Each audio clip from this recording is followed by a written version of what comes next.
சத்தியத்தையும் அறிவீர்கள், சத்தியம் உங்களை விடுதலையாக்கும்.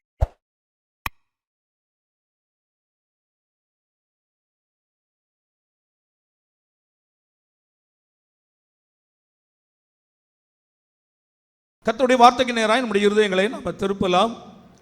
ஏசாயா தீர்க்கதரிசியின் புஸ்தகம் 48ஆம் அதிகாரம் 14ஆம் வசனத்தை ஆண்டவர் இந்த மாதத்தில் தேவன் நமக்கு தந்தார்.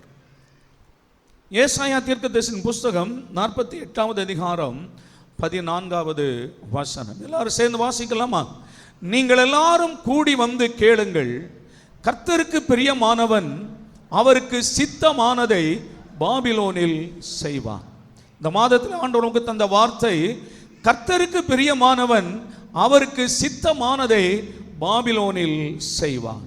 அல்லேலூயா. அவருக்கு சித்தமானதை பாபிலோனில் செய்வான். தேவனுடைய சித்தத்தை செய்யும் போது நாம் ஆண்டவருக்கு பிரியமானவர்களாய் மாறுகிறோம். கர்த்தருடைய சித்தத்தை செய்கிற ஒவ்வொரு பிள்ளைகளும், நம்மை உண்டாக்கினதற்கே ஆண்டவருக்கு ஒரு சித்தம் இருக்கிறது. நம்மை தாயின் கற்பத்திலே நம்மை ஆண்களாக பெண்களாக உருவாக்கினதற்கே ஆண்டவருக்கு ஒரு சித்தம் உண்டு. நம்மை எந்த குடும்பத்தில் எந்த ஊரிலே பிறக்க வைக்க வேண்டும் என்று ஆண்டவருக்கு ஒரு சித்தம் இருந்தது. அந்த சித்தத்தின்படியே தேவன் நம்மை பிறப்பித்திருக்கிறார். அப்போ நம்முடைய பிறப்பிலே ஆண்டவருக்கு ஒரு சித்தம் உண்டானால், நம்மை ரட்சித்ததற்கு ஆண்டவருக்கு ஒரு சித்தம் இருக்கிறது. ரட்சிக்கப்பட்ட நாம் இந்த உலகத்தில் தேவனுடைய சித்தத்தை செய்வதற்காகவே ஆண்டவர் நம்மை அபிஷேகம் பண்ணி இருக்கிறார். அதற்காகவே கர்த்தர் நம்மை ஆசீர்வதித்திருக்கிறார். சகலவித நன்மைகளையும் நமக்கு சம்பூரணமாய் தேவன் நமக்கு தந்திருக்கிறார். ஒரு குறைவில்லாமல் கர்த்தர் நம்மை பாதுகாத்து வருகிறார். அல்லேலூயாவா. எல்லாமே எதற்காக என்றால், தேவனுடைய சித்தத்தை செய்வதற்காக.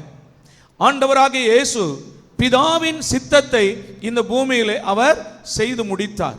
ஆண்டவருக்கு ஸ்தோத்திரம். யோவான் 4ஆம் அதிகாரத்தில் ஆண்டவர் சொல்லுகிறார், பிதாவின் சித்தத்தின்படி செய்வதே என்னுடைய போஜனமாய் இருக்கிறது என்று சொன்னார். நான் அவருடைய சித்தத்தை செய்து முடிப்பது அதுதான் என்னுடைய போஜனம் என்று அதன் மேலேயே கர்த்தர் பசி உள்ளவராக இருந்தார். ஆண்டவருக்கு ஸ்தோத்திரம். இப்படி ஆண்டவர் நமக்காக எல்லாவற்றையும் ஆண்டவர் செய்து முடித்தார். நம்முடைய பாவங்களுக்காக இயேசு சிலுவையிலே அவர் தொங்கினார். நம்முடைய சாபங்களை, பாவங்களை, தரித்திரங்களை, நோய்களை எல்லாவற்றையும் ஆண்டவர் சிலுவையிலே சுமந்து தீர்த்தார்.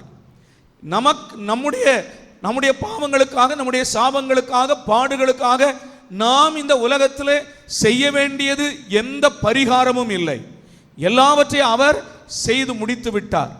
ஆனால் தேவன் நம்மிடத்தில் எதிர்பார்க்கிறது என்ன என்றால், அவருடைய சித்தத்தை இந்த பூமியில் வாழ்கிற காலங்களில் நாம் செய்ய வேண்டும் என்று ஆண்டவர் விரும்புகிறார்.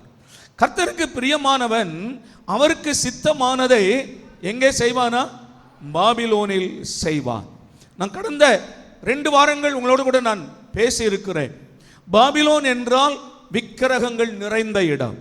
பாபிலோன் என்பது பேய்களின் குடியிருப்பு என்று வெளிப்படுத்தின விசேஷத்தில் வாசிக்கிறோம்.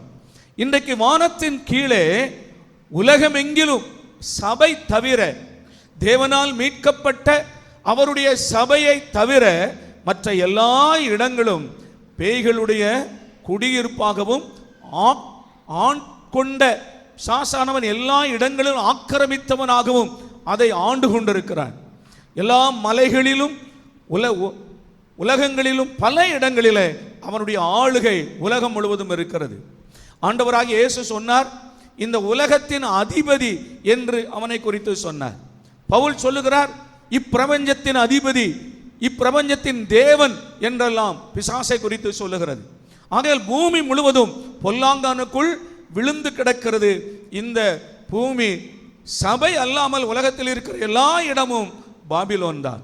ஆண்டவருக்கு ஸ்தோத்திரம். அப்ப அவருக்கு சித்தமானவன், அவருக்கு பிரியமானவன் அவருக்கு சித்தமானதை எங்கே செய்வான்? அது ஒருவேளை நம்முடைய கிராமமா இருக்கலாம். பாபிலோன் நம்முடைய கிராமமா இருக்கலாம், நாம இருக்கிறதான தெருவா இருக்கலாம், நாம இருக்கிற ஊர் பட்டணமா இருக்கலாம். இவைகளெல்லாம் பாபிலோன்ல தான் நாம என்ன செய்கிறோம்? குடியிருக்கிறோம். ஆண்டவர் சொன்னார், இதோ நான் உங்களை ஓநாய்களுக்குள் ஆடுகளை அனுப்புகிறது போல நான் உங்களை அனுப்புகிறேன். ஒரு பாபிலோனுக்குள்ள தான் நாம் என்ன செய்கிறோம்? குடியிருக்கிறோம். முள்ளுகளுக்குள்ளே லீலி புஷ்பம் இருப்பது போல என் குமாரத்தையும் இருக்கிறாள் என்று ஆண்டவர் சொன்னார். அப்ப ஒரு பாபிலோன்ல தான் நம்ம என்ன பண்ணுகிறோம்?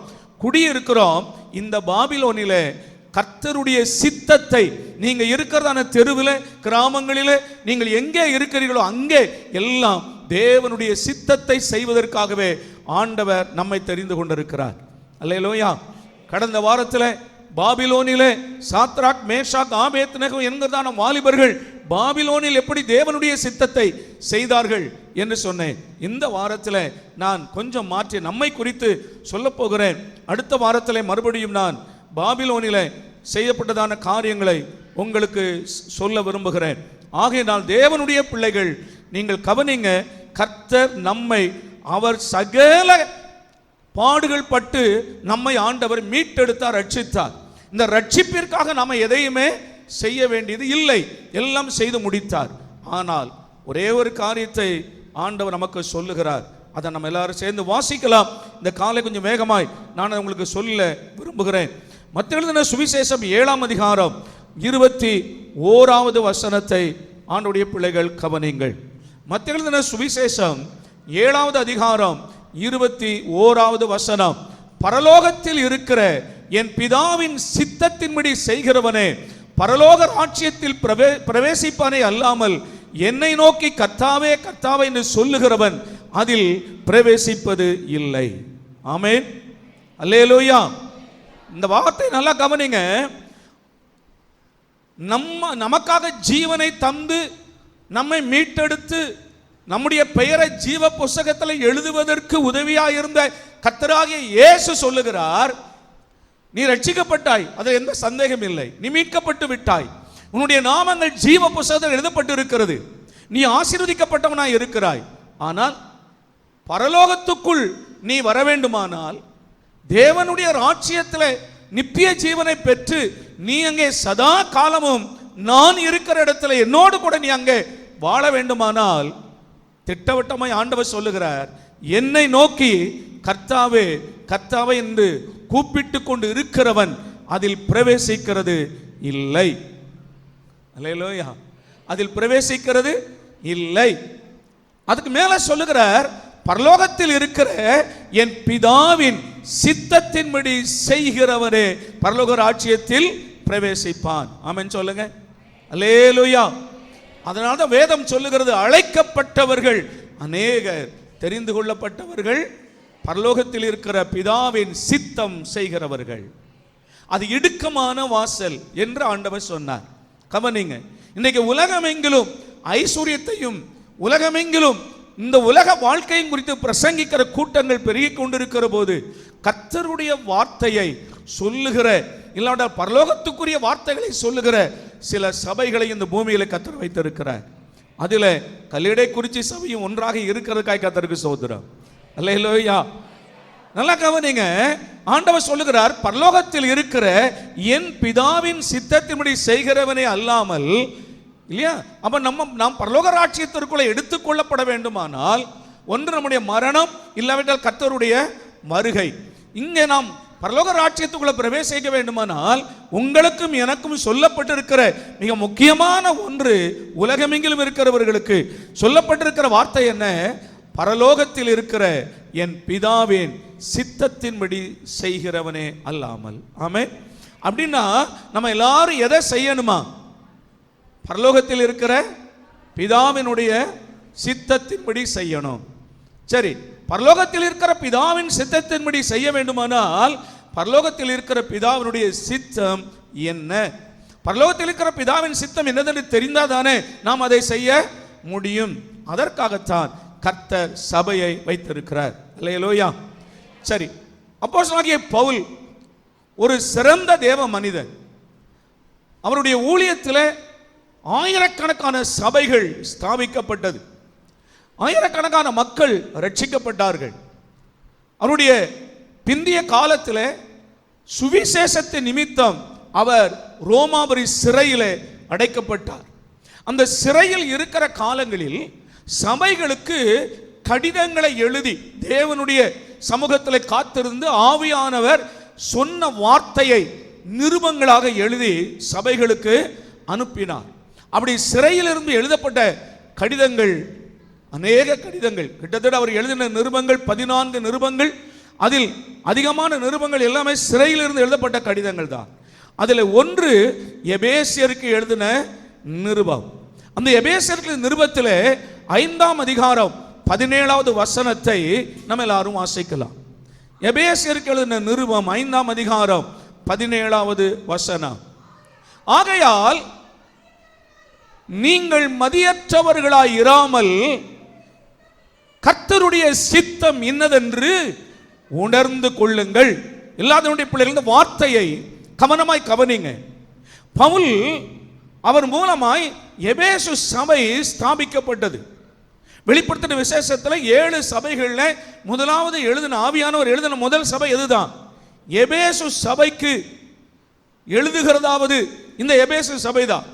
இந்த எபேசு சபைக்கு பவுல் நிருபத்தை எழுதும்போது சொல்லுகிறார், ஆகையால் கர்த்தருடைய பிள்ளைகளாய் இருக்கிற நீங்கள் மதியற்றவர்களாய் இராமல் கர்த்தருடைய சித்தம், அவருடைய சித்தம், விருப்பம் இன்னதென்று உணர்ந்து கொள்ளுங்கள். அல்லேலூயா.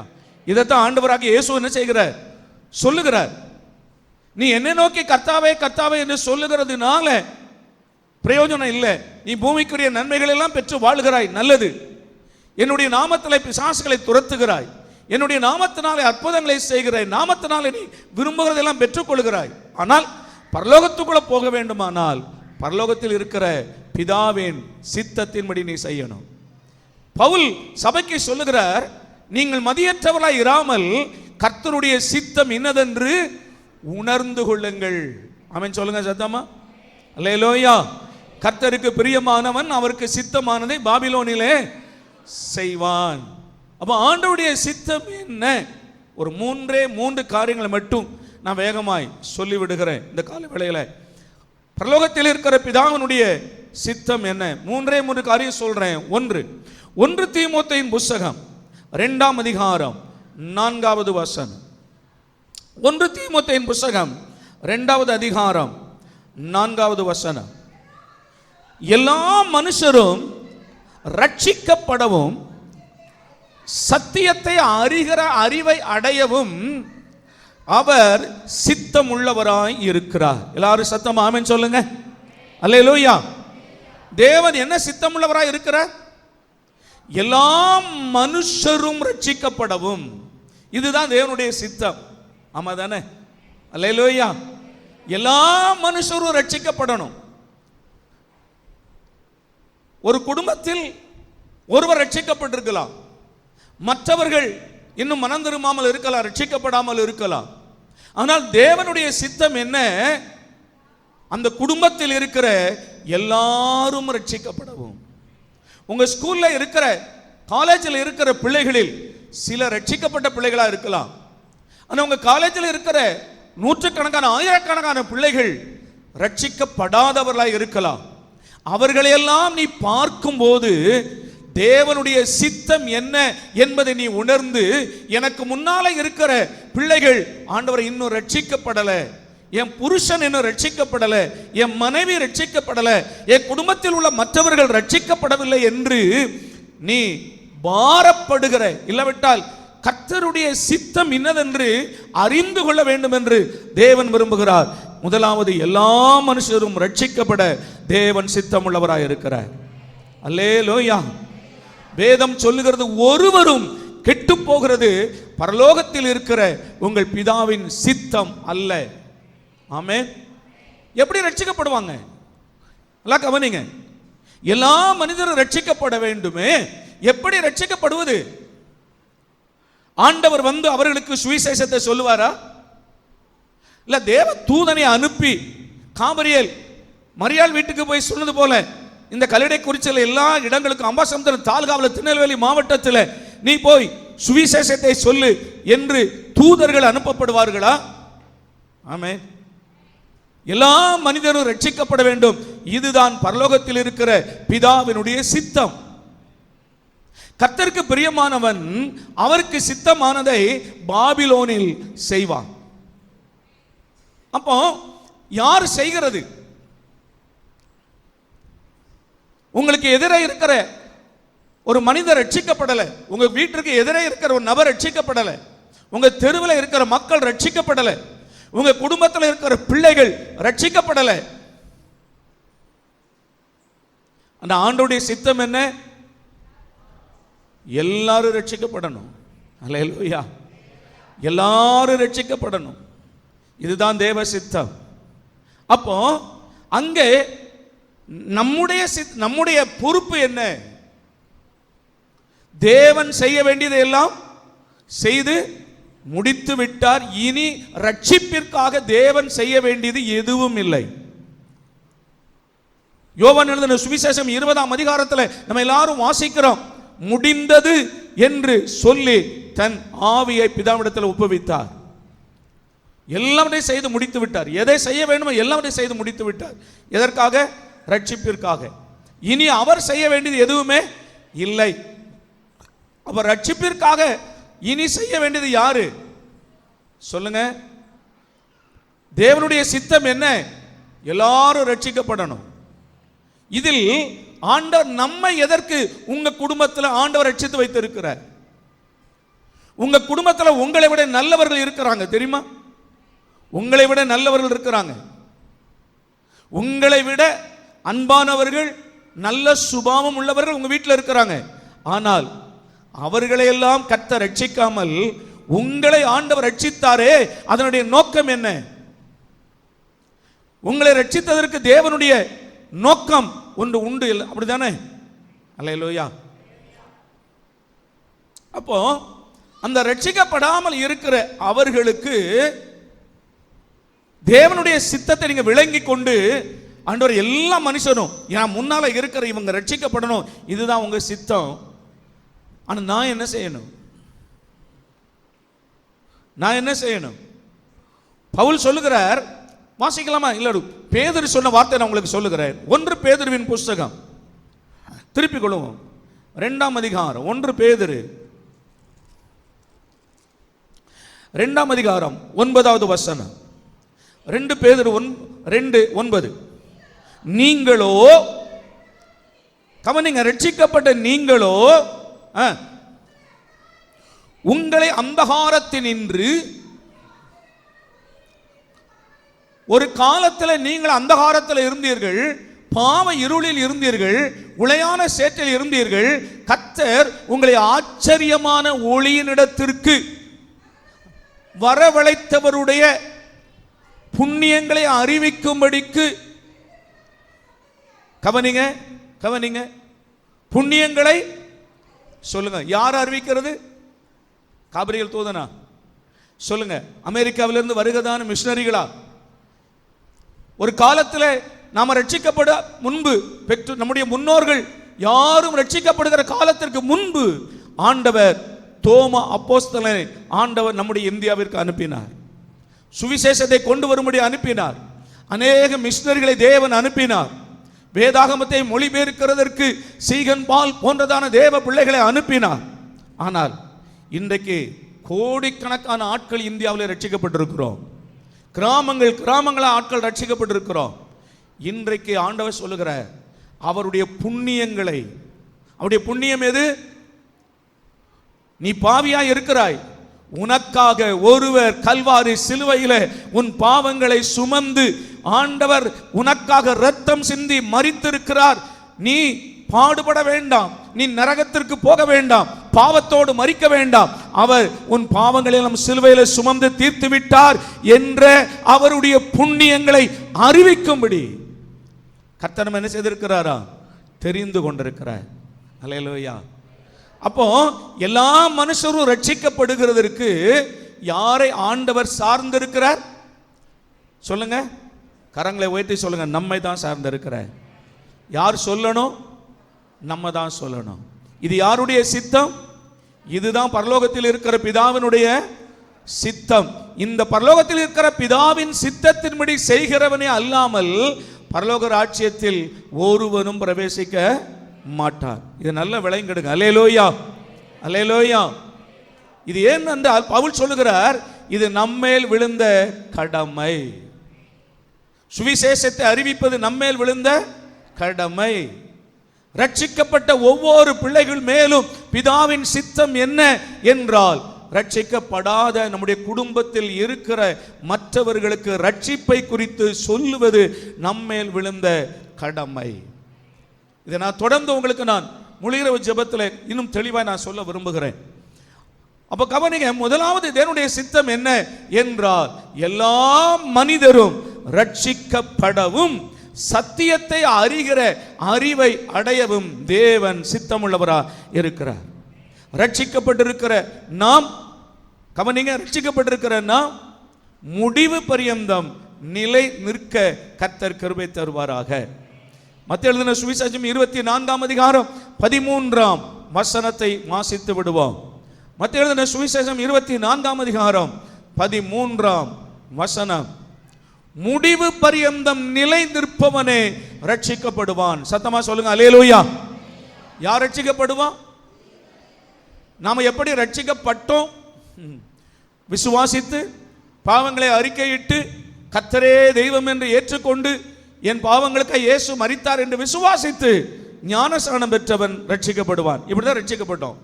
ஆனால் வேதம் சொல்லுகிறது, அதை வைத்து நீ பரலோகத்துக்குள்ள போக முடியாது.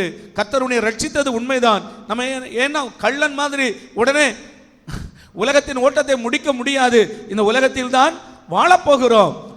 வாழ்கிற காலத்தில் முடிவு பரியந்தம் நீ விசுவாசத்தில் நிலைநிற்கணும், தேவ அன்பில் நிலைநிற்கணும், சத்தியத்தில் நிலைநிற்கணும், கர்த்தரை அறிகிற அறிவில் நிலைநிற்கணும், பரிசுத்த வாழ்க்கையில் நிலைநிற்கணும், அழைத்த அழைப்பில் நிலைநிற்கணும். இவைகளெல்லாம் முடிவு பரியந்தம் நிலை நிற்பவனே ரட்சிக்கப்படுவான். ஆமென். ஆண்டவருக்கு ஸ்தோத்திரம். இப்போ நம்ம வந்திருக்கிற ஆலயத்துக்குள்ள இருக்கிற யாராகிலும் ரட்சிக்கப்படாம இருப்பீர்களே ஆனால், உங்களுக்கு நான் சொல்லுகிறேன், ரட்சிக்கப்படாவிட்டால், ரட்சிக்கப்பட்டால் என்ன நன்மை, ரட்சிக்கப்படாவிட்டால் என்ன என்றால், நான் சொல்லுகிறேன், இது மதம் மாறுதல் அல்ல. ரட்சிக்கப்படுவது என்பது மதம் மாறுகிறவைகள் அல்ல, பாவம் மன்னிப்பாகிய மீட்பை பெறுகிறீர்கள். பாவம் எப்படி நம்முடைய வாழ்க்கையில வந்தது? ஆதாமின் காலத்தில் இருந்து அந்த பாவங்கள் நம்மை தொடருகிறது. முன்னோர்கள் செய்த பாவம் இரத்தத்தில் இரத்தத்தில் இரத்தத்தில் வந்து கொண்டே இருக்கிறது. இந்த பாவங்களுக்கெல்லாம் ஒரு முடிவை கடவுள் உலகத்தில் மனிதனாய் பிறந்து முடிவை உண்டாக்கினார். பாவமே செய்யாத அவர் பரிசுத்த இரத்தத்தை சிந்தினார். அதை விசுவாசிக்கிறவன் யாரா இருந்தாலும் அவன் ரட்சிக்கப்படுகிறான். 2 வார்த்தை முடிந்தா குறித்துக் கொள்ளுங்கள். ரோமர் எழுதின நிருபம் 10வது அதிகாரம் 9வது வசனம் 10வது வசனம். வேதம் சொல்லுகிறது, கர்த்தராகிய இயேசுவை உன் இருதயத்திலே விசுவாசித்து உன் வாயினாலே அறிக்கையிட்டால் நீ ரட்சிக்கப்படுவாய். அல்லேலூயா சொல்லுங்க. நீ எப்படி ரட்சிக்கப்படுகிறாய்? இருதயத்திலே கர்த்தராகிய இயேசுவை விசுவாசிக்கணும். இவரே மெய்யான தேவன், எனக்காய் அடிக்கப்பட்டவர், என் பாவத்தை சிலுவையிலே சுமந்தவர் என்று இருதயத்தில் விசுவாசித்து உன் வாயினாலே அவரை அறிக்கையிட்டால் ரட்சிக்கப்படுவாய். அடுத்தது மார்க் எழுதின சுவிசேஷம் 16:16 சொல்லுகிறது, இப்போ நீ விசுவாசம் உள்ளவனாய் மாறிவிட்டாய், விசுவாசம் உள்ளவனாகி ஞானஸ்நானம் பெற்றவன் ரட்சிக்கப்படுவான். அவன் சொல்லுங்க, அல்லேலூயா. விசுவாசித்து விட்டாய், ஆண்டவர் தான் மெய்யான தேவன், இவர் என் பாவங்களுக்காய் மரித்தார் என்று விசுவாசித்து விட்டாய். ஆனால் விசுவாசித்த நீ தாமதம் பண்ணுவது ஏன்? நீ ஏன் தாமதம் பண்ணுகிறாய்? தண்ணீரில் மூழ்கி ஞானஸ்நானம் பெற்று உன் பாவங்கள் போக கழுவப்படு. ஞானஸ்நானம் பெற்றவன் ரட்சிக்கப்படுவான். இந்த 2 காரியங்களை செய்யும் போது அவனுடைய நாமம் ஜீவ புஸ்தகத்தில் எழுதப்படுகிறது. இதுதான் ரட்சிப்பு. இப்ப ரட்சிக்கப்பட்ட மனிதர்கள் ரட்சிப்பிலே வாழணும். அந்த விசுவாசத்தில், தேவ அன்பில், மேலும் தேவனை அறிகிற அறிவுக்காக ஆலயத்தில் வந்து கடவுளை ஆராதித்து தேவனுடைய வார்த்தைகளை கேட்டு சத்தியத்தை அறிகிற அறிவிலே வளரணும். அப்போ 1 தீமோத்தேயு 2:4 என்ன வாசிக்கிறோம்? எல்லா மனுஷரும் ரட்சிக்கப்படவும் சத்தியத்தை அறிகிற அறிவை அடையவும். ரட்சிக்கப்பட்ட மட்டும் போதாது. ரட்சிக்கப்பட்ட மட்டும் போதாது. ஏன்னா அந்த உலகத்தில் வாழ்கிறோம், நிறைய போராட்டங்கள், பல கேள்விகள், பல பிரச்சனைகள், எதிர்ப்புகள் எல்லாம் வருகிறது. இதன் மத்தியில் சத்தியத்தை அறியுங்கள், சத்தியம் உங்களை விடுதலையாக்கும். பல பிரச்சனைகளில் இருந்து, போராட்டங்கள் இருந்து, குழப்பங்கள் இருந்து, பல கேள்விகள் இருந்து எதுதான் நம்மை விடுதலையாக்கும்? சத்தியம் தான் நம்மை விடுதலையாக்கும். அப்ப ரட்சிக்கப்பட்டது மட்டும் போதாது, சத்தியத்தை அறிகிற அறிவில் வளரணும். அதற்கு தான் பைபிள் வாசிக்கணும். ஆமென் சொல்லுங்க. பைபிள் என்ன பண்ணணும்? கர்த்தருடைய வேதத்தில் பிரியமா இருந்து இரவும் பகலும் அதில் தியானமா இருக்கிற மனுஷன் பாக்கியவான். கர்த்தருடைய வேதத்தை வாசிக்கணும், தினம்தோறும் வாசிக்கணும், பிரியப்பட்டு வாசிக்கணும், வாஞ்சையோடு அதிகமாக வாசிக்கணும், மனப்பாடம் பண்ணணும், அதை தியானிக்கணும், அது நமக்கு சொந்தம் என்று உரிமை கொண்டாடணும்.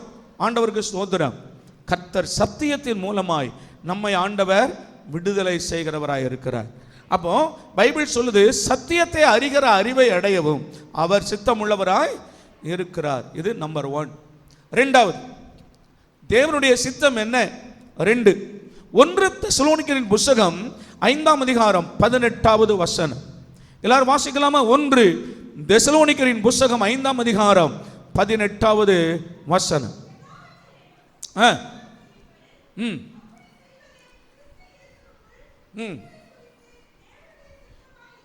எல்லாரும் கவனிங்க. அல்லேலூயா. எது தேவனுடைய சித்தம்? சொல்லுங்க, எது தேவனுடைய சித்தம்? எல்லாவற்றிலையும் ஸ்தோத்திரம் செய்யுங்கள். அப்படி செய்வதே கிறிஸ்து இயேசுக்குள் உங்களை குறித்து தேவனுடைய. அப்ப எதுங்க தேவனுடைய சித்தம்? பரலோகத்தில் இருக்கிற என் பிதாவின் சித்தத்தின்படி செய்கிறவனே அல்லாமல் என்று சொல்லப்படுகிறது. எது தேவனுடைய சித்தம்? 1 எல்லா மனுஷரும் ரட்சிக்கப்படணும். 2 எல்லாவற்றிலேயும் கர்த்தரை. எல்லாரும் நீ கவனிக்கிறீங்களா? அல்லேலூயா. கவனிக்கிற பிள்ளைங்கள கரங்களை உயர்த்தி ஒரு அல்லேலூயா சொல்லுங்க. அல்லேலூயா. எல்லாவற்றிலேயும் சத்தமா சொல்லுங்க. எல்லாவற்றிலேயும் கர்த்தரை ஸ்தோத்திரம் பண்ணணும். எல்லாவற்றிலேயும். ஆமென். அதுல தாங்க பிரச்சனையே இருக்குது. நான் சொல்றது ரொம்ப ஈஸியா இருக்கும், நான் கொஞ்சம் விளக்குறேன், கவனிங்க.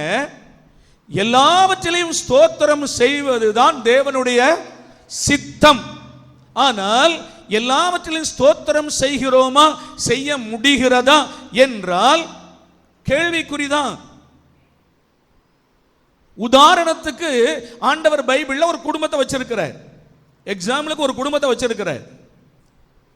அந்த குடும்பத்தில் நன்மை பெற்ற காலங்களில் தேவனுடைய கரத்திலிருந்து நன்மைகளை பெறும்போது ஆடு மாடுகள் பெருகுகிறது, வியாபாரம் பெருகிறது, வயல் நன்றாய் விளைகிறது, அறுத்து களஞ்சியத்தில் சேர்க்கிறார்கள், சொத்துக்கள் சேருகிறது, வீடுகள் கட்டப்படுகிறது, பிள்ளைகளுக்கு திருமணம் நடக்கிறது, ஆசீர்வாதமாய் இருக்கிறார்கள். அந்த நாட்கள் எல்லாம் கர்த்தருக்கு ஸ்தோத்திரம், கர்த்தருக்கு ஸ்தோத்திரம். இந்த மாதம் நல்ல சம்பளம், கர்த்தருக்கு ஸ்தோத்திரம். நல்ல வருமானம், கர்த்தருக்கு ஸ்தோத்திரம். பிரயாணம் நன்றாக இருக்கு, கர்த்தருக்கு ஸ்தோத்திரம். ஒரு பிரச்சனை இல்லை, எல்லாம் நல்லா இருக்கு, கர்த்தருக்கு ஸ்தோத்திரம். அல்லேலூயா, அல்லேலூயா. ஆனால் இந்த குடும்பத்துக்கு விரோதமாய் பிசாசானவன் சதி நினைக்கிறான். என்ன இவன் எல்லாவற்றிலும் கர்த்தரை ஸ்தோத்திரம் பண்றான், எல்லாவற்றிலும் கர்த்தரை ஸ்தோத்திரம் பண்ணுகிறான். அவன் போய் ஆண்டவர்கிட்ட சொல்றான், நீர் அவனை ஆசீர்வதித்து இருக்கிறீர், அவன் சம்பத்து தேசத்தில் பெருகி இருக்கிறது, ஆகையினால் அவன் உம்மை சேவிக்கிறான். அல்லேலூயா சொல்லுங்க. நம்மை சொன்ன மாதிரி இருக்குல்ல, நம்ம அப்படித்தானே இருக்கிறோம். எல்லாம் நமக்கு கிடைக்கும் போது கர்த்தருக்கு ஸ்தோத்திரம். அதனுடைய வெளிப்பாடு நன்மை உண்டாகும் போது உபவாச கூட்டத்தில் இருப்போம், ஜெப கூட்டத்தில் இருப்போம், மொழிரோ ஜெபத்தில் இருப்போம், ஆராதனையில் இருப்போம், எல்லா கூட்டத்திலும் இருப்போம். அதைத்தான் சொல்றான், நீர் அவனை ஆசீர்வதித்திருக்கிறீர், அவன் சம்பத்து தேசத்தில் பெருகி இருக்கிறது, அதனால் அவன் உம்மை சேவிக்கிறான். இப்ப அவன் சொல்றான், அவனை கொஞ்சம் தொடும். அதனுடைய அர்த்தம் என்ன தெரியுமா? கொஞ்சம் நஷ்டத்தை அவனுக்கு வர செய்யும், நஷ்டத்தை வரப்பண்ணும், அப்பொழுது துதிக்கானா பாரு. அல்லேலூயா, அல்லேலூயா. எது தேவனுடைய சித்தம்? எல்லாவற்றிலேயும். சங்கீதம் 34:1 தாவீது சொல்லுகிறார், எக்காலத்திலும் நான் கர்த்தரை ஸ்தோத்தரிப்பேன். நான் அதை பின்னால சொல்றேன். அப்போ ஆண்டவர் சொன்னார், என் தாசனை குறித்து எனக்கு தெரியும், நான் அறிவேன். அவன் பணத்திற்காக என்னை சேவிக்கிறவன் அல்ல. எத்தனை பேர் ஆமென் சொல்லுவீங்க? சத்தம் வரல. பணத்திற்காக என் பிள்ளைகள் என்னை ஆராதிக்கிறவர்கள் அல்ல. யாராவது இயேசுடைய தலையில பொற்கிரீடம், இன்னைக்கு உலகத்தில் பார்த்தீங்கன்னா பலவிதமான தங்க கிரீடம், வைர கிரீடம் எல்லாம் தலையில வச்சிருக்கிற அநேக தெய்வங்களை பார்த்திருப்பீங்க. இயேசுவின் தலையில யாராவது பொற்கிரீடம் பார்த்திருக்கிறீங்களா? எதை பார்த்து ஆண்டவர்கிட்ட வந்தோம் சொல்லுங்க? பொற்கிரீடத்தை பார்த்தும் வரல, கையில அவர் காசு பணத்தை கொட்டுற மாதிரியும் பார்த்து வரல. எதை பார்த்து வந்திருக்கிறோம்? அவருடைய தலையில முள்கிரீடம் சூட்டப்பட்டு ரத்தம் வடிந்து கொண்டிருக்கிற அந்த ரத்தத்தின் ஊடே கர்த்தர் நம்மை கண்டு, கைகளிலும் காணிகளிலும் ஆணிகள் கடாவப்பட்டு கோர சிலுவையிலே தொங்குகிற அந்த காட்சியை கண்டுதான் ரட்சிக்கப்பட்டு தேவனுடைய பிள்ளைகளாய் வந்திருக்கிறோம். தேவ பிள்ளையே, கர்த்தர் சொல்லுகிறார், என் பிள்ளைகள் ஐசுரியத்தை கண்டு வரவில்லை, என் அன்பினால் வந்திருக்கிறார்கள். நல்ல கையை தட்டி சத்தமா கர்த்தரை ஸ்தோத்திரம் பண்ணுங்க. ஐசுரியத்தை காட்டி என் பிள்ளைகளை நான் வர வைக்கவில்லை, ஐசுரியத்தை கண்டு என் ஜனங்கள் வரவில்லை, அன்பினால் வந்திருக்கிறார்கள். அல்லேலூயா, அன்பினால் வந்திருக்கிறார்கள். இந்த கூட்டம் ஐசுரியத்திற்காய் சேர்ந்த கூட்டம் அல்ல, அன்பினால் சேர்க்கப்பட்ட கூட்டம்.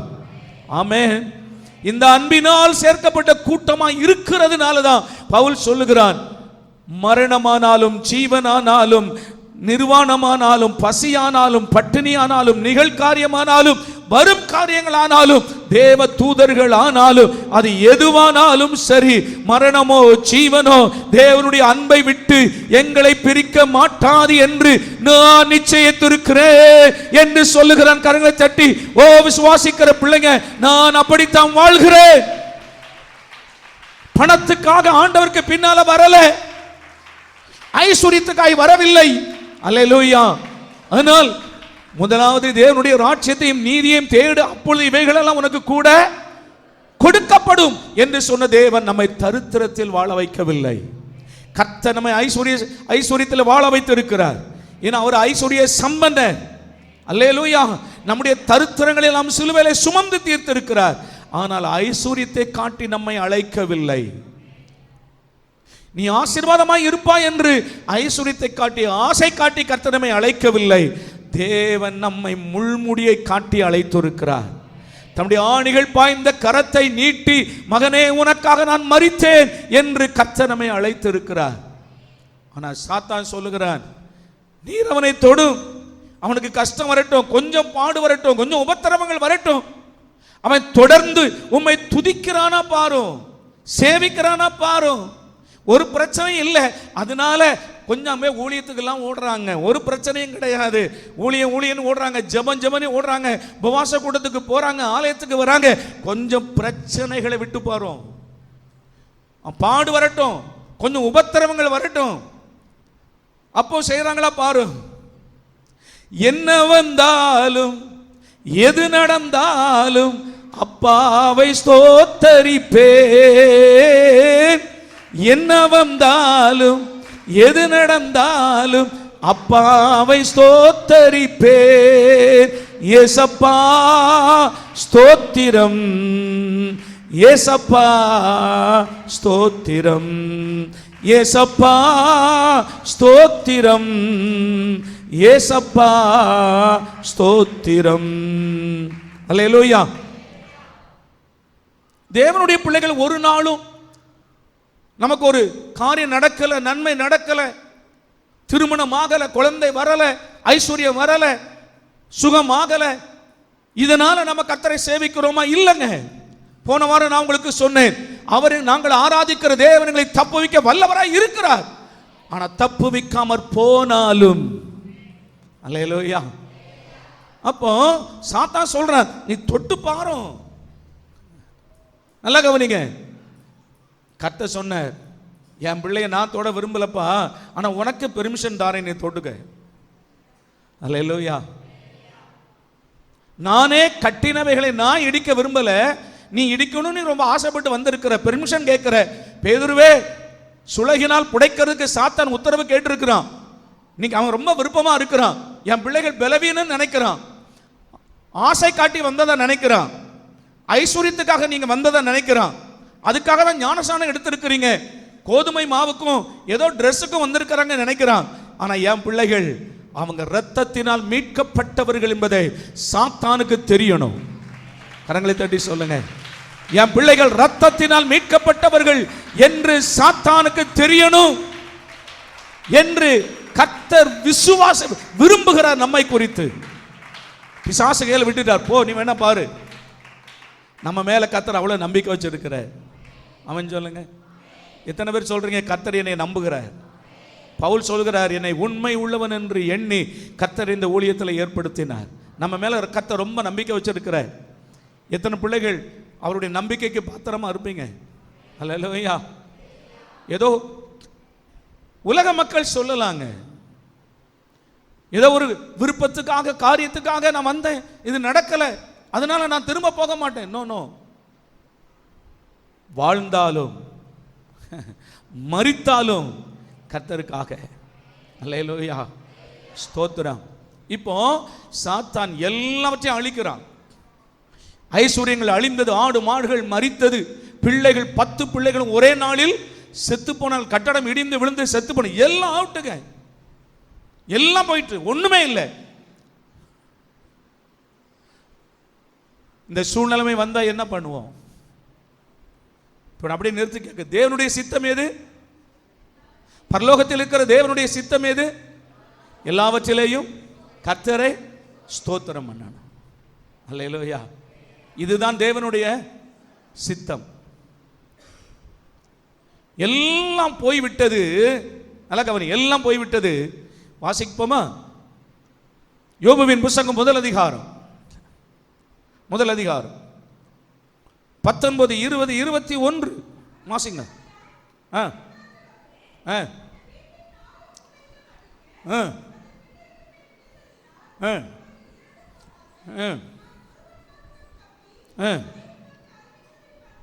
பத்து பிள்ளைகளும் ஒரே நாள்ல செத்து போனாங்க. அடுத்த வசனம்.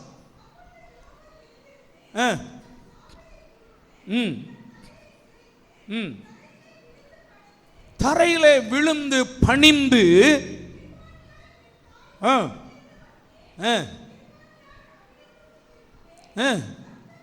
நல்ல கவனிங்க, நல்ல கவனிங்க.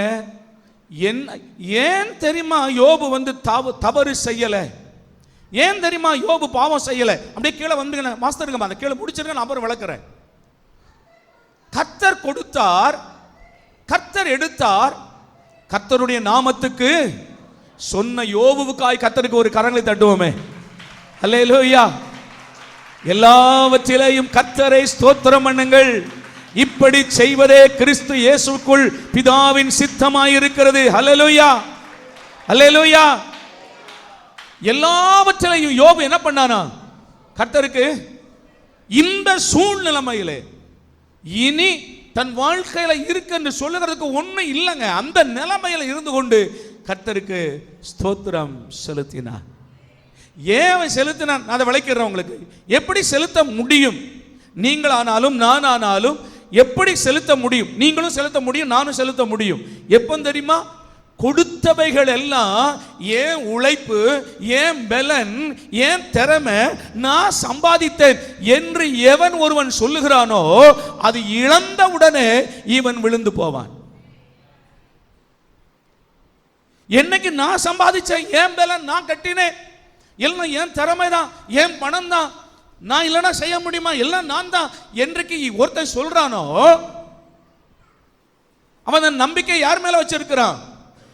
தன் மேல வச்சிருக்கிறான், தன் குடும்பத்தின் மேல வச்சிருக்கிறான், பிள்ளைகள் மேல வச்சிருக்கிறான். ஏன்னா இது மனுஷரால் வந்ததுன்னு நினைக்கும் போது அது போன உடனே இவன் அவனுடைய நம்பிக்கை, விசுவாசம் எல்லாம் அழிந்து போகுது. ஆனா இப்ப யோபு என்ன சொல்லுகிறார் என்றால், கர்த்தர் கொடுத்தார். அல்லேலூயா சொல்லுங்க. கர்த்தர் கொடுத்தார், கர்த்தர் கொடுத்தார், கர்த்தர் கொடுத்தார். அது எனக்குரியது அல்ல. அதை குறித்து நான் கவலைப்பட வேண்டியது அப்படி இருந்தா மட்டும்தான் நீங்க ஸ்தோத்திரம் பண்ண முடியும். என் பிள்ளைகளா கர்த்தர் தந்தாரியா, மனைவியா புருஷனா கர்த்தர் தந்தார், கர்த்தரை எடுத்துக்கொண்டாரா கர்த்தருக்கு சொல்லுங்க, கர்த்தருக்கு. அப்படி அந்த இடத்துல இருந்தா மட்டும்தான் நீ கர்த்தருக்கு ஸ்தோத்திரம் பண்ண முடியும். அது இல்லாம என் திறமை, என்னுடைய கடின உழைப்பு, என்னுடைய ஜெபத்தினால என் பக்தியினால வந்தது என்று எங்கே நினைக்கிறோமோ அங்கேதான் நாம் விழுந்து போகிறோம்.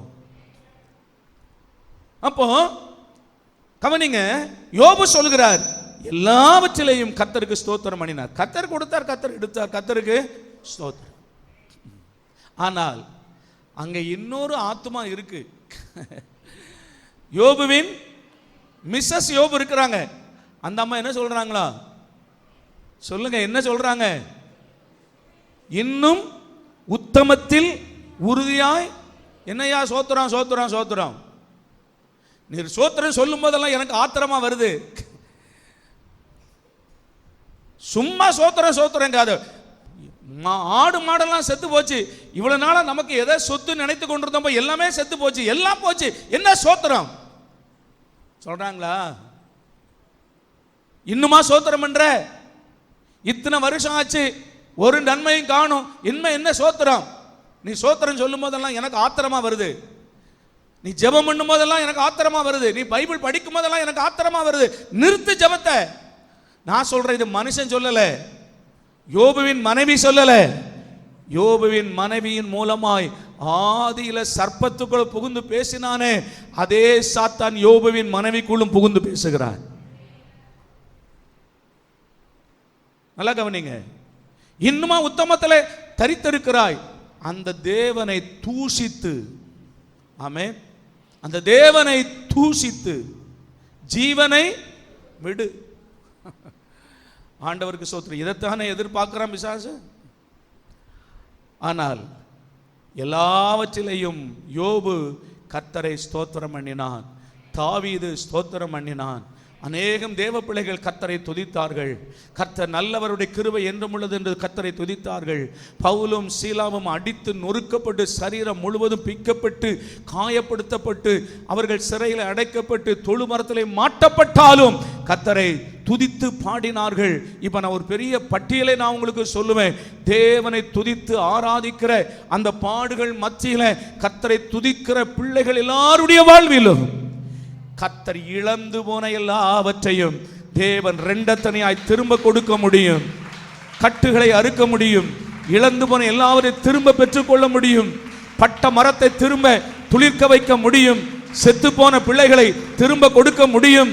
இடிந்த குடும்பத்தை திரும்ப கட்ட முடியும். தேவ பிள்ளைய சகல நன்மைகளையும் தேவனால் திரும்ப கொடுக்க முடியும். நீ கர்த்தரை ஸ்தோத்திரம் பண்ணு. எல்லாவற்றிலையும் கர்த்தரை ஸ்தோத்திரம் பண்ணு. அல்லேலூயா. சரி, 3 என கடைசியில் நான் சொல்ல போகிற முக்கியமான விஷயம் 3. கர்த்தருக்கு சித்தமானால் வருகிற காலங்களில் நான் இதை குறித்து இன்னும் உங்களுக்கு சொல்ல வேண்டும். ஏனென்றால் ஸ்தோத்திரம் செய்கிறதுனால, எல்லாவற்றிலும் கர்த்தரை ஸ்தோத்திரம் பண்ணுகிறதுனால பலவிதமான நன்மைகள் வேதம் சொல்லுகிறது. அல்லேலூயா. ஸ்தோத்திரம் பண்ணுனா என்ன? கிருபை பெருகுமா பாருங்க. ஸ்தோத்திரம் பண்ணுனீங்கன்னா கிருபை பெருகும். ஸ்தோத்திரம் பண்ணினால் இழந்து போனதை திரும்ப பெற்றுக் கொள்வீர்கள். ஸ்தோத்திரம் பண்ணினால் சத்துருக்கள் மேல் உங்களுக்கு ஜெயம் கிடைக்கும். ஸ்தோத்திரம் பண்ணினால் சிறைச்சாலைகளும் திறக்கும். அல்லேலூயா. பலவிதமான நன்மைகளை குறித்து வேதம் சொல்லுகிறது. நீங்கள் ஆண்டவரை துதிச்சீங்கன்னா எந்த சூழ்நிலையில் கர்த்தரை துதிங்க, சோர்ந்து போகாதீங்க. சரி, 3வது, முதலாவது என்னது சொல்லுங்க? தேவனுடைய சித்தம் என்ன? எல்லா மனுஷரும் ரட்சிக்கப்படவும் சத்தியத்தை அறிகிற அறிவை அடையவும் தேவன் சித்தம் உள்ளவராய் இருக்கிறார். 2, எல்லாவற்றிலையும் கர்த்தரை ஸ்தோத்திரம் செய்வது தேவனுடைய சித்தமாய் இருக்கிறது. 3, 1 தெசலோனிக்கேயரின் புத்தகம் 4ஆம் அதிகாரம் 3வது வசனம். வேகமாய் வாசிக்கலாம். 1 தெசலோனிக்கேயர் 4:3. சிஸ்டர் 1 தெசலோனிக்கேயர் 4:3 நான் வாசிக்கிறேன். இங்க ஸ்கிரீனை பார்த்து எல்லாரும் கவனிங்க. நீங்கள் பரிசுத்தம் உள்ளவர்களாக வேண்டும் என்பதே தேவனுடைய சித்தமாய் இருக்கிறது. சத்தமாய் ஆமென் வர மாட்டேங்க. அல்லேலூயா. எது தேவ சித்தம் சொல்லுங்க, எது தேவ சித்தம்? பரிசுத்தம் உள்ளவர்கள் ஆக வேண்டும் என்பதே தேவனுடைய. ஆனா இன்னைக்கு ஒரு கூட்டம் இந்த டாபிக் எடுக்கிறதே இல்லை. வாரம் வாரம் எதுதான் பிரசங்கம்? ஐஸ்வர்யம், ஐஸ்வர்யம், ஐஸ்வர்யம், ஐஸ்வர்யம், ஐஸ்வர்யத்தின் மயக்கம். ஐஸ்வர்யத்தில் ஜனங்களை மயக்கி அது மதுபானத்துக்கு அடிமைப்பட்டதை போல கூட்டம் கூட்டமாய் கூட்டம் கூட்டமாய் ஐஸ்வர்யம், ஐஸ்வர்யம். அல்லேலூயா. ஆனா தேவனுடைய சித்தம் என்ன? பரிசுத்தம் உள்ளவர்கள் ஆக வேண்டும் என்பதே தேவனுடைய சித்தம். ஏனென்றால் ஆண்டவர் சொல்லுகிறார், நான் பரிசுத்தர், ஆகையால் நீங்களும் பரிசுத்தராய் இருங்கள். பரிசுத்தம் இல்லாமல் கர்த்தரை ஒருவரும் தரிசிப்பது இல்லையே. இருதயத்தில் சுத்தம் உள்ளவர்கள் பாக்கியவான்கள், அவர்கள் தேவனை தரிசிப்பார்கள். நல்லா கவனிங்க, தேவனுடைய சித்தம் என்ன? ஒருபோதும் இந்த செய்தியை மறந்துடாதீங்க. பரலோகத்தில் இருக்கிற என் பிதாவின் சித்தம் செய்கிறவனே பரலோக ராஜ்யத்தில் பிரவேசிப்பானே அல்லாமல் என்னை நோக்கி கர்த்தாவே கர்த்தாவே என்று சொல்லுகிறவன் அதில் பிரவேசிப்பது இல்லை. எது தேவனுடைய சித்தம்? பரிசுத்தம் ஆக வேண்டும் என்பதே. பரிசுத்தமாகுதலே தேவனுடைய சித்தம். அதற்காக தான் ஆண்டவர் நம்ம என்ன செய்திருக்கிறாரா? அழைத்திருக்கிறார். உங்களை அழைத்த அழைப்பை பாருங்கள். நீங்கள் பரிசுத்தம் உள்ளவர்கள் ஆக வேண்டும் என்பதற்காகவே கர்த்தர் நம்மை உளையான சேற்றிலிருந்து, பாவத்திலிருந்து, விக்கிரக ஆராதனையிலிருந்து கர்த்தர் நம்மை அவருடைய இரத்தத்தினாலே கழுவி நம்மை ராஜாக்களும் ஆசாரியர்களும் ஆக்கி கர்த்தர் நம்மை அழைத்திருக்கிறார். அல்லேலூயா. நம்மை ஆண்டவர் நல்ல படிப்பை தரலாம், ஞானத்தை தரலாம்.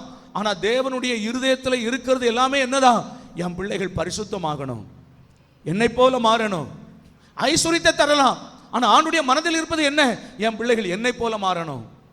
ஏன்னா நீ உலகம் முழுவதையும் ஆதாயப்படுத்தி கொண்டாலும், நீ எவ்வளவு வேண்டாலும் ஐஸ்வர்யமா மாறலாம், பரிசுத்தம் இல்லைனா பரலோக ராஜ்யத்துக்குள் போக மாட்டியே. அல்லேலூயா, அல்லேலூயா. அவன் தேவனுடைய சித்தம் என்ன? என் அன்பு பிள்ளைகளை கவனிங்க, பரிசுத்தம் உள்ளவர்கள் ஆக வேண்டும் என்பதே தேவனுடைய.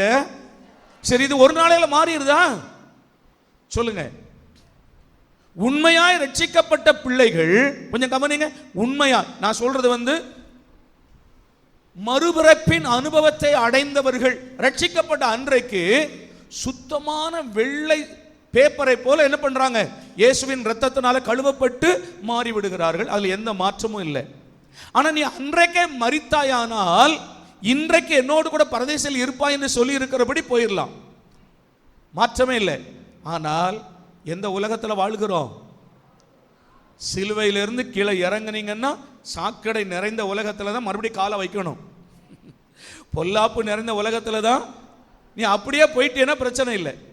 ஏன்னா அவன் சிலுவையில் இருக்கும்போதே விசுவாசிக்கிறான், இந்த உலகத்தில் காலே வைக்கல, போயிட்டான், ஆண்டவரோடு கூட போயிட்டான், பிரச்சனையே இல்லை.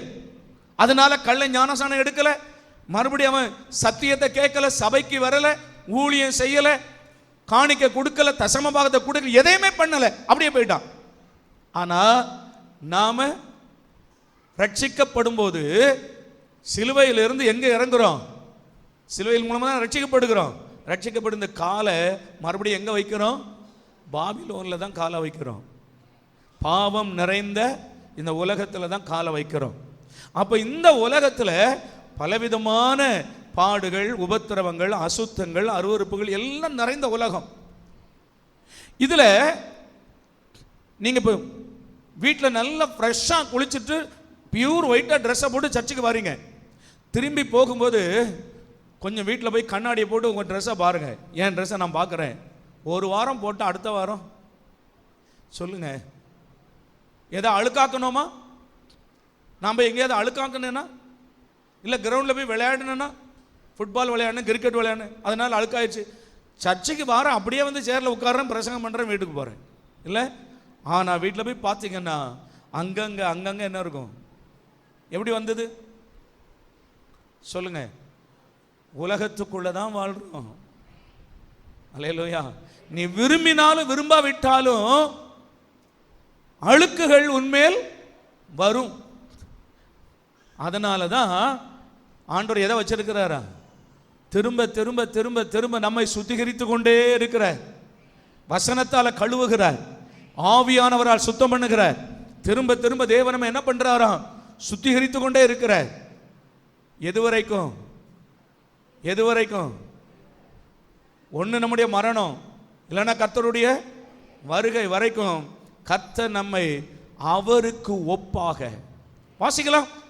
1 யோவான் எழுதின சுவிசே 1 யோவான் நிருபம் 3ஆம் அதிகாரம். 1 யோவான் 3ஆம் அதிகாரம் 3, 4, 5 வசனமா இல்லம்மா? 1 யோவான் 3ஆம் அதிகாரம் 2, 3 வசனம் வாசிக்கலாம். இந்த வார்த்தை ரொம்ப முக்கியமானது. எல்லா பிள்ளைகளும் கவனிங்க. பிரியமானவர்களே, இப்பொழுது தேவனுடைய பிள்ளைகளாய் இருக்கிறோம். ஆமென் சொல்லுங்க. அல்லேலூயாவா. இப்ப யாரா இருக்கிறோம் சொல்லுங்க? இப்ப யாரா இருக்கிறோம்? இனி எவ்விதமாய்? ஆனா இயேசு சொல்லிட்டார், எவ்விதமாய் இருப்போம்? தேவ தூதர்களை போல இருப்போம். ஆமா தானே? கொள்வினையும் கொடுப்பினையும் அங்கே இல்லப்பா. எல்லாரும் யாரை போல இருப்பாங்க? தேவ தூதர்களை போல இருப்பாங்க சொல்லிட்டாங்க. ரைட்டு. தேவ தூதர்கள் எப்படி இருக்கிறாங்க? பார்த்துருக்கிறீங்களா? நான் பார்த்துருக்கிறேன். அல்லேலூயா. பிரகாசமா இருப்பாங்க. ஆண்டவருக்கு ஸ்தோத்திரம். அப்படி இருப்போம். சரியா? அப்போ கீழே வாசிங்க. இருப்போம் என்று இன்னும் வெளிப்படவில்லை, ஆகிலும் அவர் வெளிப்படும் போது அவர் இருக்கிற வண்ணமாகவே நாம் அவரை தரிசிப்பதினால். இங்க நிறுத்தணும், இல்லை ரொம்ப நேரம் பேச வேண்டிய ஒரு வார்த்தை சப்ஜெக்ட் இது. அவர் சொல்லுங்க, அவர் எப்படி இருக்கிறார்? மோசே கேட்டார், ஆண்டவரே உம்முடைய நாமம் என்ன? ஏன்னா இஸ்ரவேல் மக்கள் கேட்டா என்ன சொல்றது? உங்க நாமம் என்ன? இருக்கிறவராகவே இருக்கிறேன் என்பதை சொல்லு. அல்லேலூயா. அவர் எப்படி இருக்கிறார்? ஒருவரும் சேரா ஒளியில் வாசம் செய்பவரே. அல்லேலூயாவா. மனுஷரில் ஒருவரும் கண்டிராதவரும் காணக்கூடாதவரும். ஆமே. அல்லேலூயா. மனுஷனை கடவுளை பார்க்கணும் என்று அப்படி பார்த்தான்னா சாம்பல் ஆயிடுவான். ஏன்னா ஒருவரும் சேரக்கூடாத ஒளியாய் இருக்கிறார். அப்ப அவர் இருக்கிற வண்ணமாய். அல்லேலூயாவா. அல்லேலூயாவா. அவர் வரும்போது எப்படி வருவாரா? பிதாவின் மகிமையோடும் தூதருடைய மகிமையோடும் எல்லா மகிமையும் ஒன்றாய் இணைத்து வரப்போகிறார். அதை பார்க்க. அல்லேலூயாவா. கண்களால் ஏறெடுத்து பார்க்க முடியாத ஒளி பிரகாசத்தோடு வரப்போகிறார். அவர் இருக்கிற வண்ணமாய் நாம் அவரை தரிசிக்க போகிறவர்களாய் இருக்கிறபடினாலே. அல்லேலூயா. அவர் வெளிப்படும் போது அவர் இருக்கிற வண்ணமாகவே நாம் அவரை தரிசிப்பதினால் அவருக்கு இந்த மண்ணான மனுஷனுக்கு கர்த்தர் கொடுத்த மகிமை பார்த்தீங்களா? அல்லேலூயா. உளையான சேற்றில விழுந்து கிடந்த நம்மை ஆண்டவர் தூக்கி எடுத்து இரத்தத்தால கழுவி யாராக மாற்றுகிறாரா? அவரை போல அவருக்கு ஒப்பாக இருப்போம் என்று அறிந்திருக்கிறோம். அடுத்த வசனம் முக்கியம். அவர் மேல் இப்படிப்பட்ட நம்பிக்கை வைத்திருக்கிறவன் எவனும் அவர் சுத்தம் உள்ளவராய் இருக்கிறது போல தன்னையும் சுத்திகரித்துக் கொள்ளுகிறான். இல்லையா? சொல்லுங்க. இப்படிப்பட்ட நம்பிக்கை உடைய எவனும். நான் பரலோகத்துக்கு போவேன், என் ஆண்டவர் வரும்போது நான் எடுத்துக்கொள்ளப்படுவேன் என்ற நம்பிக்கையாய் இருக்கிற ஒவ்வொரு பிள்ளைகளுக்கும் வேதம் சொல்லுகிறது, அவர் சுத்தமாய் இருக்கிறது போல தன்னையும் சுத்திகரித்துக் கொள்ளுகிறான். அல்லேலூயா. தேவனுடைய சித்தம், பரலோகத்தில் இருக்கிற என் பிதாவின் சித்தம் செய்கிறவனே அல்லாமல் பரலோக ராஜ்யத்தில் ஒருவனும். கர்த்தருக்கு பிரியமானவன் அவருக்கு சித்தமானதை பாபிலோனிலே செய்வான். இந்த உலகம் தான் பாபிலோன். இந்த உலகத்தில் நீங்களும் நானும் செய்ய வேண்டியது எல்லா மனுஷரும் ரட்சிக்கப்படணும் என்ற அறிவு நமக்கு தேவை. ஆமென். ரட்சிக்கப்படாதவர்களுக்கு ரட்சிப்பை நான் சொல்ல கடமைப்பட்டிருக்கிறேன். 2, எல்லாவற்றிலையும் கர்த்தரை ஸ்தோத்திரம் பண்ணணும். நன்மைக்காக மட்டும் ஸ்தோத்திரம் பண்றது அல்ல, அது உலகத்தான் பண்ணுவான். லாட்ரி சீட்டில் பணம் அடித்த உடனே வானத்துக்கும் பூமிக்கும் குதிப்பான், அது உலகத்தான். ஆனால் நாம் எல்லாவற்றையும் இழந்தாலும் கர்த்தரை ஸ்தோத்திரம் பண்ணுவோம். அல்லேலூயா. 3, பரிசுத்தம் உள்ளவர்களாக வேண்டும் என்பதே தேவனுடைய சித்தம். ஆவியிலும் ஆத்துமாவிலும் சரீரத்திலும் குற்றமற்றவர்களாய் பரிசுத்தப்பட பிரயாசப்படுங்கள். வாசித்து விடலாம். 1-2 வசனங்களை வாசித்து விட ஜெபம் பண்ணுவோம்.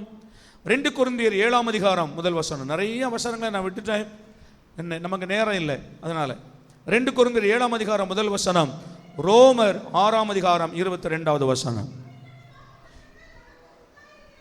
இப்படிப்பட்ட வாக்குத்தத்தங்கள் நமக்கு உண்டாயிருக்கிறபடினால் பிரியமானவர்களே, மாம்சத்திலும், இது நல்லா கவனிங்க, நம்ம ரட்சிக்கப்பட்ட பிறகும் இது என்ன வரும்?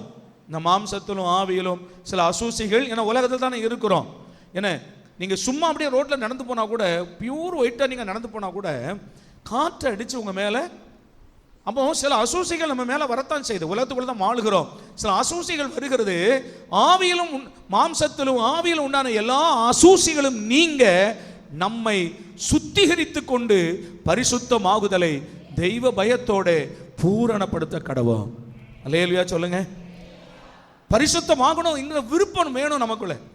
அந்த பரிசுத்தமாகுதலை தெய்வ பயத்தோடு என்ன பண்ணுங்க, 30, 40, 50 அப்படியே நீங்க முன்னேறிட்டே இருங்க, அது பூரணமாகட்டும்.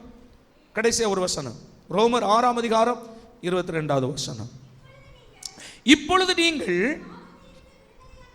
பாவத்தினின்று விடுதலையாக்கப்பட்டு தேவனுக்கு அடிமைகள் ஆனதினால் பரிசுத்தமாகுதல் உங்களுக்கு கிடைக்கும் பலன். அல்லேலூயா.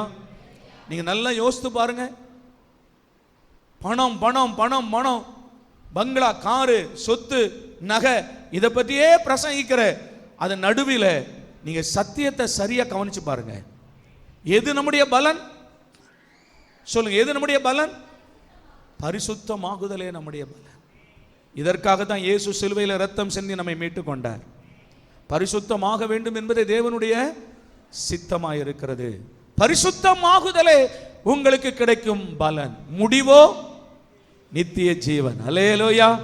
எல்லாரும் கரங்களை தட்டி முடிவோ நித்திய ஜீவன். எழுப்பி நிற்கலாம், எல்லா பிள்ளைகளும் எழுப்பி நிற்கலாம். என்ன வந்தாலும் எது நடந்தாலும் அப்பாவை ஸ்தோத்தரிப்பேன். என்ன வந்தாலும் எது நடந்தாலும் அப்பாவை ஸ்தோத்தரிப்பேன். இயேசப்பா ஸ்தோத்திரம், இயேசப்பா ஸ்தோத்திரம்,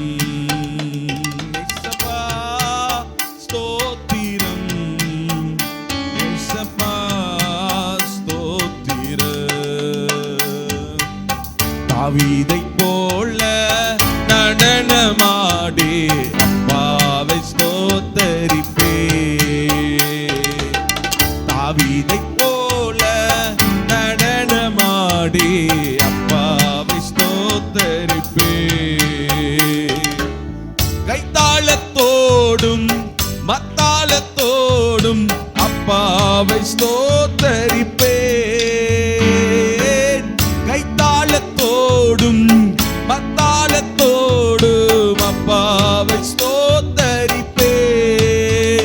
இயேசப்பா ஸ்தோத்திரம், இயேசப்பா ஸ்தோத்திரம். சத்தமா இயேசப்பா ஸ்தோத்திரம், இயேசப்பா ஸ்தோத்திரம். தாவீதைப் போல நடனமாடி அப்பாவை ஸ்தோத்தரிப்பேன். தாவீதைப் போல நடனமாடி அப்பாவை ஸ்தோத்தரிப்பேன். பரிசுத்த இரத்தத்தால் பாவங்கள் கழுவிய அப்பா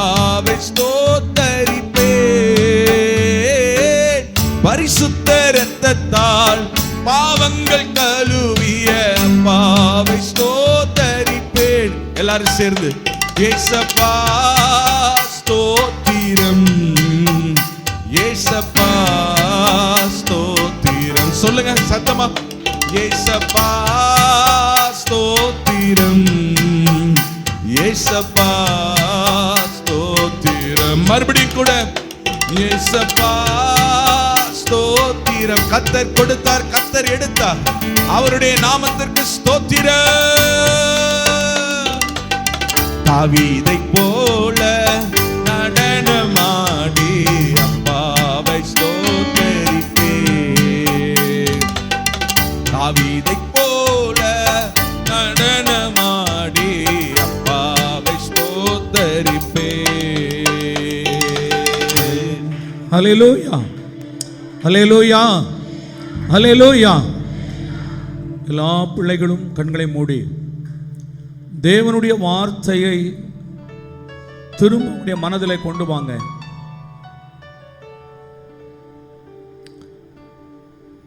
கர்த்தருக்கு பிரியமானவன் அவருக்கு சித்தமானதை பாபிலோனில் செய்வான். தேவனுடைய சித்தத்தை இந்த பாவம் நிறைந்த உலகத்தில் எவன் ஒருவன் செய்கிறானோ அவனே கர்த்தருக்கு பிரியமானவனாய் இருக்கிறான். பரலோகத்தில் இருக்கிற என் பிதாவின் சித்தத்தின்படி செய்கிறவனே பரலோக ராஜ்யத்தில் பிரவேசிப்பானே அல்லாமல் என்னை நோக்கி கர்த்தாவே கர்த்தாவே என்று சொல்லுகிறவன் அதில் பிரவேசிப்பது இல்லை என்று கர்த்தராகிய இயேசு சொன்னார். இந்த அருமையான நாளிலே தேவனுடைய சித்தம் என்னதென்று நம்ம எல்லாரும் பார்க்கும்படி ஆண்டவர் ஆவியானவர் நமக்கு உதவி செய்திருக்கிறார். பவுல் சொல்லுகிறார், நீங்கள் மதியற்றவராய் இராமல் தேவனுடைய சித்தம் என்னதென்று உணர்ந்து கொள்ளுங்கள். தேவனுடைய சித்தம் என்ன? எல்லா மனுஷரும் ரட்சிக்கப்படவும் சத்தியத்தை அறிகிற அறிவை அடையவும் தேவன் சித்தமுள்ளவராய் இருக்கிறார்.